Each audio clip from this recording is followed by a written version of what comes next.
A kangaroo shakes hands with humans after being saved, but this isn't just any rescue story. When flash floods hit a remote Australian village, Grace, a widowed schoolteacher still drowning in grief, witnesses something that will change everything. A mother kangaroo and her joey are trapped in raging waters, clinging to a fallen tree as death closes in. Against all warnings, Grace plunges into the deadly current, risking her life for creatures she's never met. But when she saves them, the impossible happens. The kangaroo doesn't flee. Instead, she does something that stops the entire world in its tracks. She extends her paw, as if offering a handshake to the human who saved her life. This simple gesture becomes a viral sensation, but when disaster strikes again, will this extraordinary bond survive? Can one moment of connection between species heal a grieving heart and transform an entire community? What happens when hope itself hangs in the balance? The afternoon sky darkened with the weight of approaching storms as Grace Thompson drove through the winding roads of her small Australian village. Rain had been falling steadily for 3 days, transforming familiar creeks into rushing torrents and turning the red earth into slippery mud. Grace gripped her steering wheel tighter, her wedding ring catching the dim light filtering through the clouds, a constant reminder of the husband she'd lost 2 years ago to a sudden heart attack. She had spent another long day at the village school, trying to bring enthusiasm to lessons about Australian wildlife, while her own spirit felt as gray as the sky above. The children had been restless, excited by the dramatic weather, but Grace felt only the familiar hollowness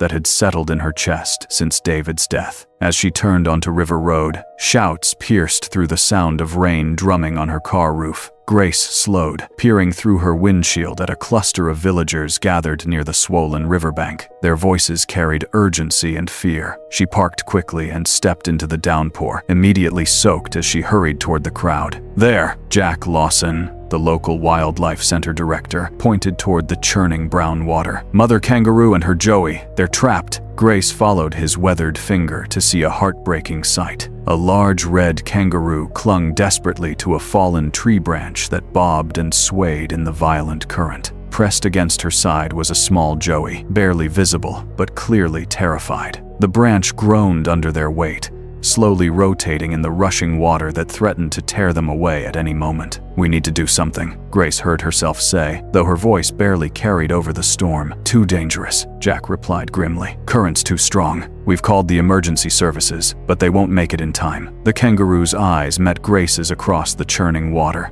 In that gaze, Grace saw something achingly familiar, the desperate plea of a mother trying to protect her child, the wild fear of impending loss. It was the same expression she'd seen in her own mirror during those terrible hours waiting at the hospital, hoping against hope that David would recover. "Get me a rope," Grace said suddenly, surprising herself with the firmness in her voice. "Grace, no." Jack grabbed her arm. "You can't." "I'm going," she interrupted, already moving toward the rescue equipment one of the villagers had brought. "That mother won't last much longer." The villagers quickly organized. Tom Bradley, the local mechanic, secured one end of the rescue rope around a sturdy river red gum, while Grace tied the other end around her waist. The rope felt rough and wet in her trembling hands, but it also felt like purpose, the first real sense of purpose she'd felt since David died. "Grace, think about this," called Sarah Mitchell, her teaching colleague. "What if—" But Grace was already wading into the floodwater. The current hit her immediately, trying to sweep her legs out from under her. Behind her, she could hear the villagers calling encouragement, their voices barely audible over the roar of water. The rope went taut as she fought against the current, each step a battle. The water rose to her waist, then her chest. The cold shocked her system, but she pressed forward, eyes fixed on the terrified animals just 20 feet away. When Grace finally reached the fallen branch, she expected the kangaroo to panic, to try to escape or fight. Instead, something extraordinary happened. The mother kangaroo looked directly into Grace's eyes and remained perfectly still, as if she understood that this human was trying to help. "It's okay," Grace whispered, though she doubted the animal could hear her over the rushing water. "It's okay." Working quickly, Grace managed to lift the joey first, cradling the small, trembling creature against her chest. The mother kangaroo watched intently but didn't resist when Grace reached for her next. The large animal was heavier than expected, her fur waterlogged and her body shaking with exhaustion and cold. The journey back to shore felt endless. Grace's muscles burned as she fought against the current while protecting both animals. The rope cut into her waist, but the voices of her neighbors guided her through the storm. Tom and Jack waded out to help her during the final few yards, taking the weight of the mother kangaroo as Grace's strength finally began to fail.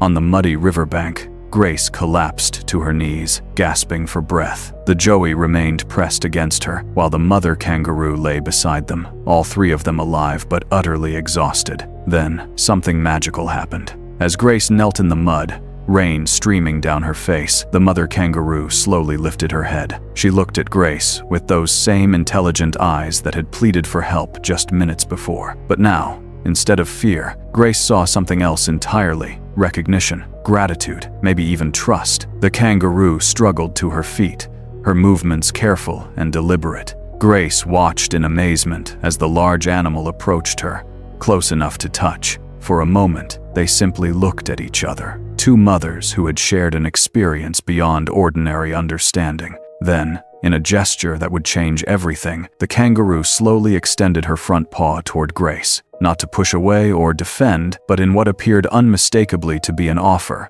an invitation to connect. Grace stared at the outstretched paw, hardly believing what she was seeing. Around them, the villagers had gone completely silent. Even the storm seemed to pause in recognition of this extraordinary moment. With trembling fingers, Grace reached out and gently took the kangaroo's paw in her hand. The contact was brief but profound.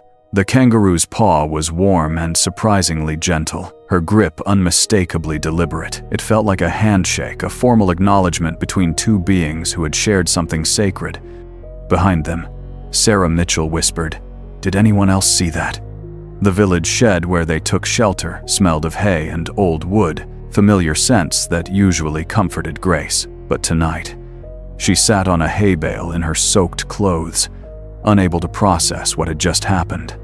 The mother kangaroo, whom she was already thinking of as Hope, though she didn't know why, rested quietly in the corner with her joey, both animals calm despite their ordeal. Jack moved around the shed, checking on the animals with practiced efficiency, but even he seemed subdued by what he'd witnessed. "In 30 years of wildlife rescue," he said quietly to Grace, "I've never seen anything like that." Grace touched her wet hair, still feeling the phantom pressure of Hope's paw in her hand. The gesture had lasted only seconds, but it replayed in her mind with vivid clarity. There had been intention in that touch, communication beyond words. For the first time since David's death, Grace felt as though something in the world had reached back to her, acknowledging her existence, her pain, her capacity for love. "She knew," Grace whispered. "She knew I was trying to help." The joey had fallen asleep, curled safely against its mother's warm fur. Hope's eyes remained alert, occasionally looking toward Grace as if keeping watch over the human who had saved them both. Outside, the storm continued, but inside the shed, an unusual peace had settled over them all. Grace woke to her phone, buzzing insistently on her bedside table. The morning light felt too bright after the previous night's drama, and her body ached from fighting the flood current. She reached for the phone groggily, expecting it to be the school asking about her condition. Instead, her screen showed 17 missed calls, 43 text messages, and dozens of social media notifications. Confused and suddenly fully awake, Grace scrolled through the messages, her eyes widening with each one. "Grace, you're on the news," read a text from her sister in Melbourne. "The video is everywhere," wrote her neighbor Tom Bradley. 2 million views and climbing." "What video?" Grace muttered, clicking on a link Sarah had sent. Her phone screen filled with shaky footage of the previous night's rescue. Someone had recorded the entire event, including that extraordinary moment when Hope extended her paw. Grace watched herself take the kangaroo's paw, seeing her own wonder reflected in her rain-soaked face. The video quality was poor, the lighting dim, but the gesture was unmistakable. Below the video, comments poured in from around the world. "This is the most beautiful thing I've ever seen." Faith in humanity restored. The moment when species barriers just disappear. Grace set down her phone, overwhelmed. Her quiet act of compassion had somehow become a global phenomenon. At the Wildlife Center, Grace found Hope and her joey in a spacious recovery enclosure, both animals looking remarkably better after a night of rest and proper care. Jack stood nearby, filling out paperwork, but his usual gruff demeanor had softened. "They're doing well," he said without looking up. "No serious injuries, just exhaustion and minor scrapes. The Joey's particularly resilient." As Grace approached the enclosure, Hope's head lifted immediately. The recognition was instant and mutual. Grace had wondered if the previous night had been a fluke, a moment born of extreme circumstances, but as she neared the fence, Hope rose and approached, that same deliberate quality to her movements. "The kids from your school were here this morning," Jack mentioned. "Little Lily Carter suggested we call her Hope. Name seems to fit." "Hope," Grace repeated, and the kangaroo's ears twitched at the sound. "I like that." A small crowd had gathered behind Grace villagers and a few tourists who had driven in after seeing the video. Grace felt self-conscious under their attention, but when Hope once again extended her paw toward the fence, everything else faded away. Grace reached through the wire and gently clasped the offered paw. This time, the handshake felt even more intentional, as if Hope was confirming what had happened between them. The small crowd murmured in amazement, but Grace only saw those intelligent brown eyes looking back at her with unmistakable trust. That evening, Grace sat at her kitchen table with a cup of tea growing cold in her hands. Across from her, David's photograph smiled from its familiar spot on the counter, a picture from their last anniversary, both of them laughing at some joke she could no longer remember. For 2 years, looking at that photo had brought only pain, a sharp reminder of everything she'd lost. But tonight, something had shifted. The hollow ache in her chest hadn't disappeared, but it felt different somehow, less crushing, more like a door that had been sealed shut was slowly beginning to open. "I did something today, David," she said to the photograph, her voice barely above a whisper. "Something I didn't know I was capable of, and for the first time since you've been gone, I didn't feel completely alone." She thought about Hope's paw in her hand, the weight of trust and gratitude in that simple gesture. It hadn't erased her grief, nothing could do that, but it had reminded her of something important. She was still capable of making a difference, still capable of connection, still capable of love. Grace picked up her phone and scrolled through more messages from friends, family, and strangers around the world. Each one carried the same theme: hope, faith, the power of compassion. She hadn't set out to inspire anyone. She'd simply acted on instinct, responding to need with the only tool she had, her willingness to help. Grace arrived at school the next morning to find her students buzzing with excitement. Lily Carter, a bright-eyed 7-year-old, rushed to meet her at the classroom door. "Miss Thompson, you're famous. My mom showed me the video and you were so brave, and Hope is so beautiful, and everyone's talking about you." The words tumbled out in a rush of childhood enthusiasm that made Grace smile despite her discomfort with the attention. Other children crowded around, all talking at once about the rescue, the handshake, the video that was everywhere on the internet. "Did it hurt when you went in the water?" asked James, a quiet boy who rarely spoke up. "Were you scared?" wondered Emma, her eyes wide with curiosity. Grace looked around at their eager faces and realized she had an opportunity. These children lived in a world that often emphasized fear, division, and self-protection. But here was a chance to talk about something different. "I was scared," she admitted, settling into her teaching voice. "But sometimes, when we see someone or some animal who needs help, being brave means doing the right thing even when we're frightened." She spent the morning weaving Hope's story into their lessons about Australian wildlife, about empathy, about the connections between all living things. By lunchtime, the children were drawing pictures of kangaroos and humans holding hands, writing stories about kindness between species. "Will you take us to meet Hope?" Lily asked as the school day ended. "Maybe," Grace said, "if it's okay with Mr. Lawson at the Wildlife Center." The interview requests started arriving that afternoon. Local news stations, national networks, even international media wanted to speak with Grace about her rescue of Hope and the viral handshake video.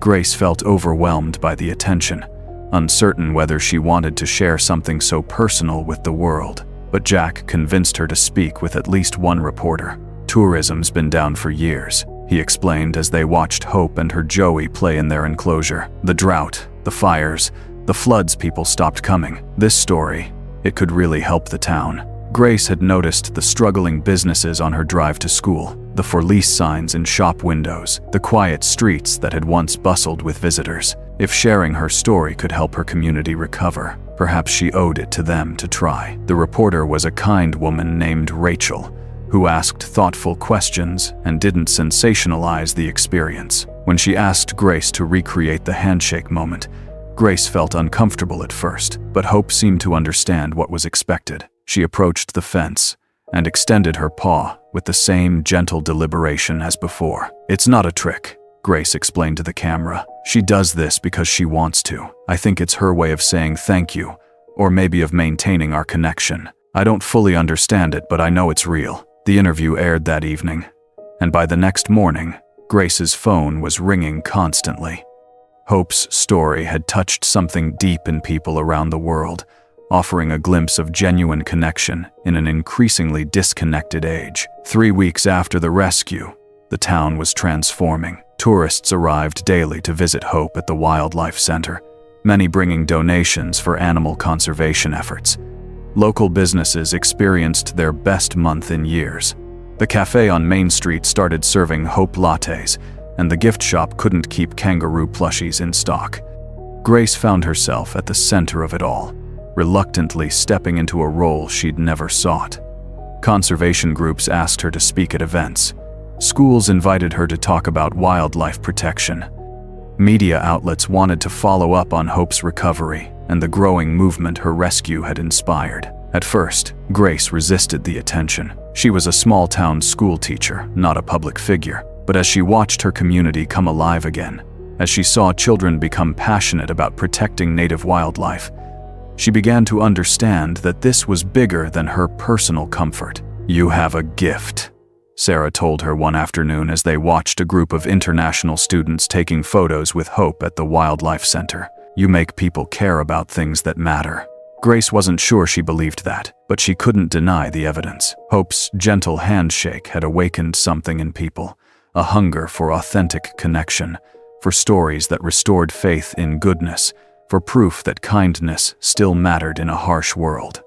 Standing beside Hope's enclosure, watching the kangaroo interact calmly with visitors while protecting her Joey, Grace felt something she hadn't experienced in 2 years: purpose. The evening of the 15th of March started like any other.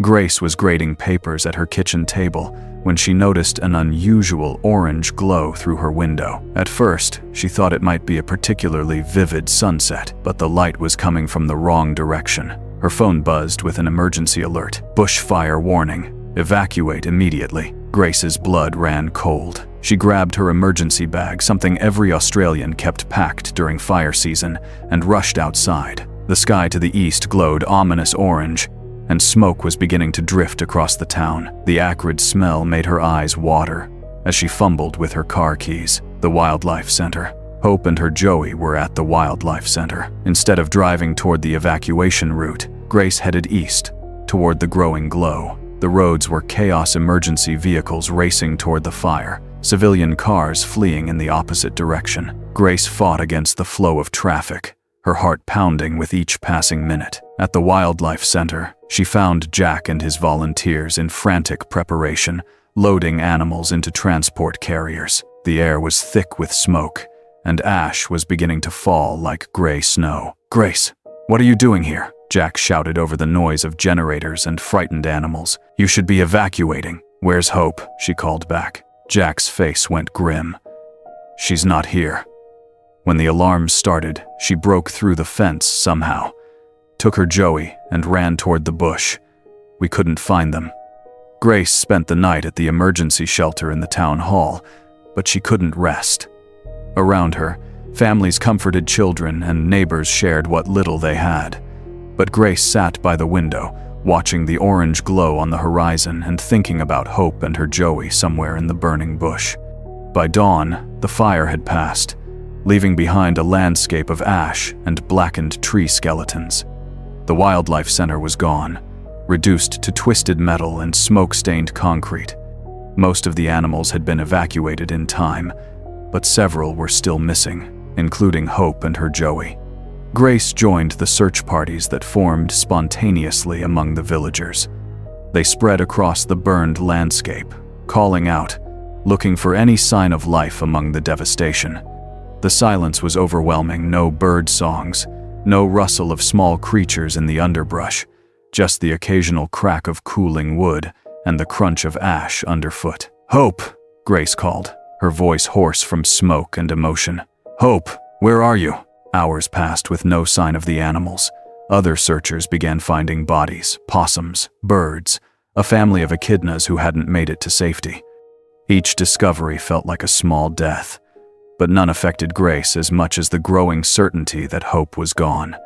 She finally collapsed on a fallen log, surrounded by the skeletal remains of what had once been a thriving eucalyptus grove. This was where she'd first heard about Hope on the news, where the story had begun. Now it felt like where it would end. For 3 days, Grace barely left her house. The search parties continued, but fewer people joined each day as hope dwindled. Grace sat at her kitchen table, staring at the photographs that had appeared in newspapers and magazines around the world. Images of her and Hope, paw in hand, surrounded by smiling faces and spring flowers. It all felt like a cruel joke now. She'd allowed herself to believe in something magical, something that transcended the ordinary boundaries between species and individuals. She'd thought her grief was healing, that she'd found purpose again. But nature had reminded her of what she should have known all along. Everything beautiful was temporary, every connection fragile, every hope ultimately breakable. The knock at her door was so soft she almost missed it. Grace considered ignoring it, but the visitor persisted with gentle taps that suggested a small hand rather than an adult's knock. She opened the door to find Lily Carter and 3 other children from her class, each holding a drawing. Lily's showed Hope and Grace holding hands beneath a rainbow, with "Don't give up" written in careful 7-year-old lettering across the top. "We made these for you, Miss Thompson," Lily said solemnly. "Mum says you're sad about Hope, but we think she's okay. Animals are smart about fires. She probably found a safe place to hide." Emma stepped forward with her drawing, Hope and her Joey sitting beside a clear stream surrounded by green grass. "And even if something bad happened," the little girl said with the brutal honesty of childhood, "she knew you loved her. That matters." Grace looked at the children's earnest faces, their stubborn faith in the face of adult despair, and felt something stir in her chest. Maybe they were wrong about Hope's survival, but they were right about something else. The connection she'd shared with the kangaroo had been real, whether it lasted 3 weeks or 3 decades. "You know what?" Grace said, finding her voice. "Let's go look for her one more time." They formed an unlikely search party, 1 grieving teacher and 4 determined children, walking carefully across the ash-covered ground. Grace had brought water and first aid supplies, more from habit than hope. But the children brought something more valuable, their absolute certainty that Hope was somewhere out there, waiting to be found. They searched for 2 hours, following animal tracks that might have been kangaroo prints or might have been wishful thinking. The children chattered constantly, telling stories about Hope, planning what they would do when they found her, speculating about where she might have sheltered during the fire. Grace was about to suggest they head back, when James, the quiet boy who rarely spoke in class, stopped walking and pointed ahead. "Miss Thompson," he whispered. "Look." In the distance, 2 figures moved slowly across the blackened landscape. One large, one small, both unmistakably kangaroo in silhouette. Grace's heart stopped as the larger figure lifted its head and looked directly at their small search party. It was Hope, thinner than before, moving with a slight limp, but alive. Her Joey hopped beside her, apparently unharmed. The reunion happened in slow motion. Hope approached their group with the same deliberate care she'd shown that first night by the flooded river, her Joey staying close to her side. Grace knelt in the ash, hardly daring to believe what she was seeing. Around her, the children held their breath as Hope came closer.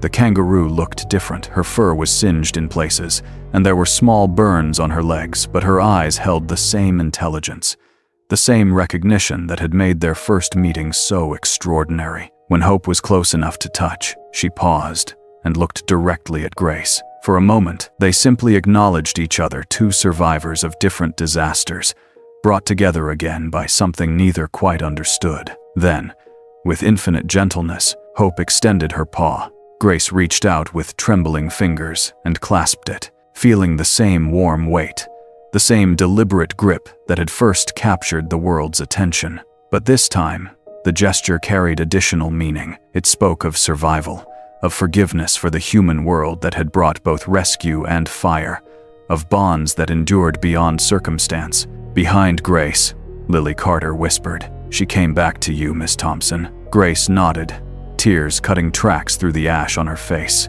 Hope had survived the fire that had destroyed so much else.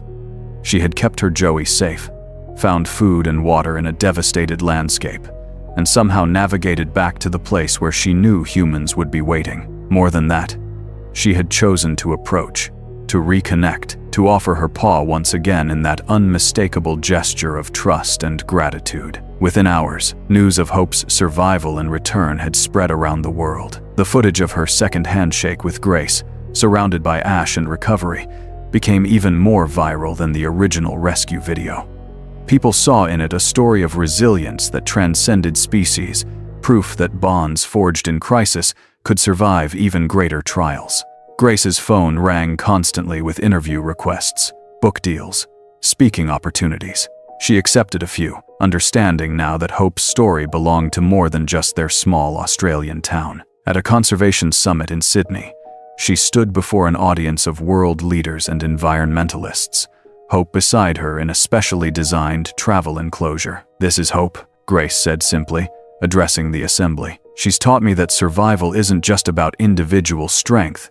It's about connection, trust, and the willingness to reach out to others, even across the barriers of species and circumstance." As if on cue, Hope approached the front of her enclosure and extended her paw toward Grace. The room erupted in applause as Grace gently took it, but she barely heard the noise. She was focused on Hope's eyes, on the Joey peering out curiously at the crowd, on the miraculous fact that they were all here together. Later, reporters asked Grace about her plans for the future. She thought about her students back home, about the rebuilt wildlife center that would soon house Hope and her Joey in a larger, more natural habitat, about the conservation education programs that were being developed around their story. "We'll keep learning from each other," Grace said. "Hope has taught me that healing comes through connection, through reaching out even when we're afraid or hurting. I want to share that lesson with as many people as possible." The new Wildlife Center opened 6 months later, designed around the principle that Hope had demonstrated that the barriers between humans and animals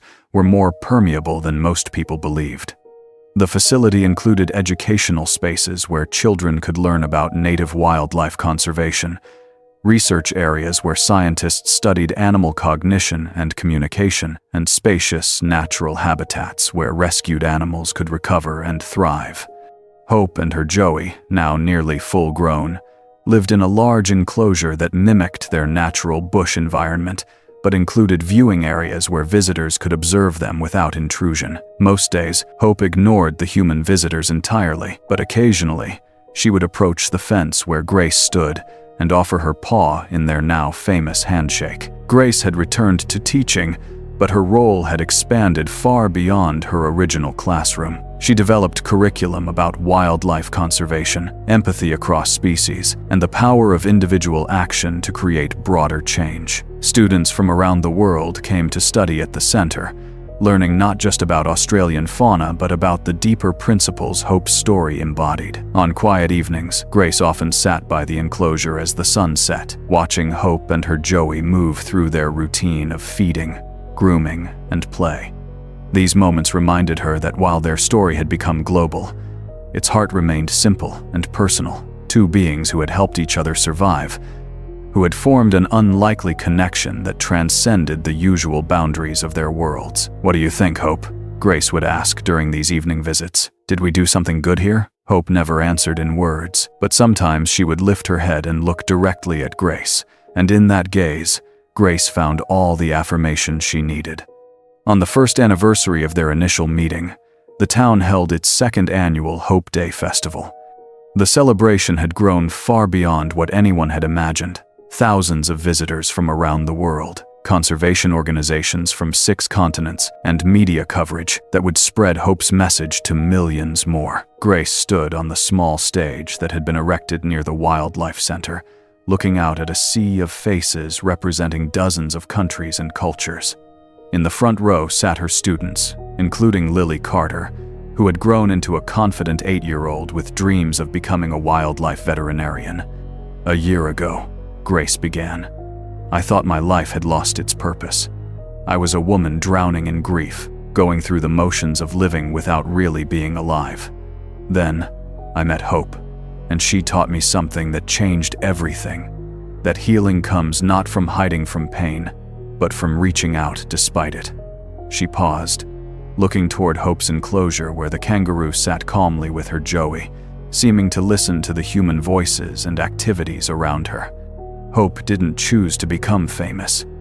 She didn't set out to inspire millions of people or change the way we think about the connections between species. She was simply a mother trying to save her child, and then an animal grateful enough to acknowledge the kindness of a stranger. But in those simple acts, she showed us something profound about what it means to be alive in this world together. The audience was completely silent, absorbed in her words and the extraordinary presence of the kangaroo who had brought them all together. As Grace concluded her speech, she gestured toward Hope's enclosure. The kangaroo, as if understanding the moment's significance, rose from her resting spot and approached the fence nearest to the crowd. A collective murmur of anticipation rippled through the audience. Hope looked out at the thousands of people gathered in her honor, her Joey close beside her. Then, with the same deliberate grace she had shown that first night in the flood, she extended her paw toward Grace. Grace approached the fence and gently took Hope's paw in her hand. The crowd erupted in applause, but Grace barely heard it. She was thinking about the journey that had brought them to this moment: the flood, the rescue, the fire, the reunion, and now this celebration of connection and hope. As the applause continued, a small movement caught Grace's attention. A little girl, no more than 4 years old, had slipped away from her parents and approached the fence. She stood on her tiptoes, reaching her tiny hand toward the enclosure with the fearless curiosity of childhood. Grace watched, holding her breath, as Hope noticed the child. The kangaroo studied the little girl for a moment, then did something that brought tears to Grace's eyes. Hope gently lowered her head and extended her paw toward the child's outstretched hand. The little girl's fingers barely reached through the fence, but Hope adjusted her position so their hands could touch. For a brief moment, the massive kangaroo and the tiny human child shared the same gesture of connection that had started everything, a handshake that bridged species, age, and understanding.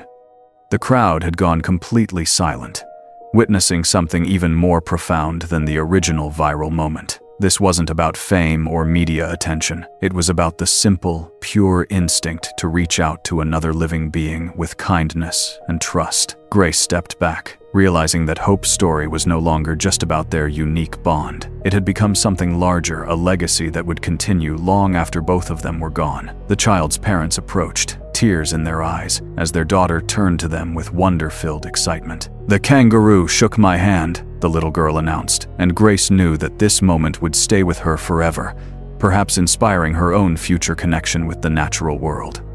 As the sun set on Hope Day, Grace sat quietly beside the enclosure, reflecting on the extraordinary year that had passed. The crowds had dispersed, the media had packed up their equipment, and the town had settled back into its peaceful evening rhythm. Hope and her Joey had returned to their normal routine, but Grace sensed a contentment in the kangaroo that matched her own. "We did it, didn't we?" Grace whispered to Hope, who looked up from her evening meal. "We showed the world that kindness matters, that connection is possible, that hope isn't just a pretty word." Hope's Joey, now nearly as tall as his mother, approached the fence with curiosity. He had grown up surrounded by humans, accustomed to their presence but not yet ready for the kind of interaction his mother shared with Grace. Still, he watched with intelligent eyes, perhaps understanding that his story was connected to something larger than his small world. Grace thought about her students, who would return to school next week with renewed passion for wildlife conservation. She thought about the hundreds of letters she'd received from people around the world, sharing their own stories of connection and healing. She thought about the research grants that Hope's story had generated, the conservation programs that had been funded, the lives that had been changed by witnessing the power of interspecies compassion. Most of all, she thought about David and how proud he would have been to see her transform grief into purpose, loss into love, despair into hope. The wedding ring on her finger caught the last rays of sunlight, no longer a symbol of what was gone, but a reminder of love's continuing power to inspire and heal.